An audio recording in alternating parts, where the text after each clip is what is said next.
Hey, welcome to One Word Suggestion. I'm your host, Eran Thomson, and this week's word is editing. For inspiration, can I please get a one-word suggestion? One word suggestion. One word suggestion. One word suggestion. Welcome to the podcast. For those of you who don't already know, every week I take one word suggested by you and use it as a leaping off point to explore the benefits of improv as they relate to life on and off the stage. This week's word, editing, was suggested by Monica. One of the most famous improv schools in the world is UCB, the Upright Citizens Brigade.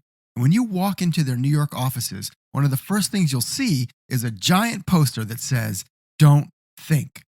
They're famous for coining this expression, and it's important to understand that they're not saying turn your brain off, they're saying trust your instincts. Say or do the thing in the moment that feels right because it probably is, or at least that's how I interpret it. Looking at this from a behavioral science perspective, what don't think really means is don't edit.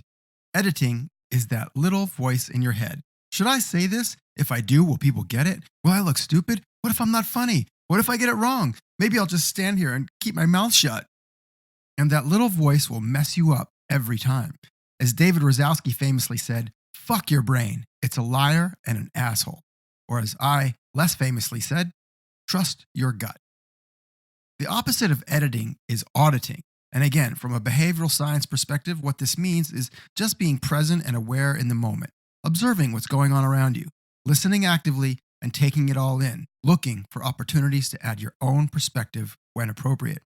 Put more simply, it's get out of your head and get into this very moment.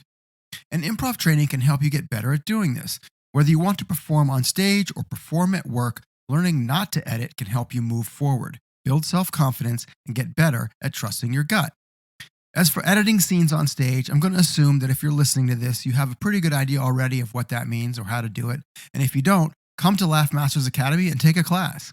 And in the meantime, stop listening to that voice in your head, unless it's telling you something really important, like put on some pants, or that might be a shark, or ice cream. Anyway, that's my take on editing. Thanks for the great suggestion, Monica. If you want to suggest a word for next week or add your perspective, drop me a note in the comments. I'm making one of these every week for a year, so please do subscribe, like, share, and all that jazz. And in the meantime, if you're interested in improv for personal growth, professional achievement, or just for fun, my suggestion, get yourself into an improv class or book a corporate training session for your team. You can learn all about LMA's programs at www.lma.training. Thanks for listening. One Word Suggestion is brought to you by LMA Professional Development. Please visit us at www.lma.training for more info.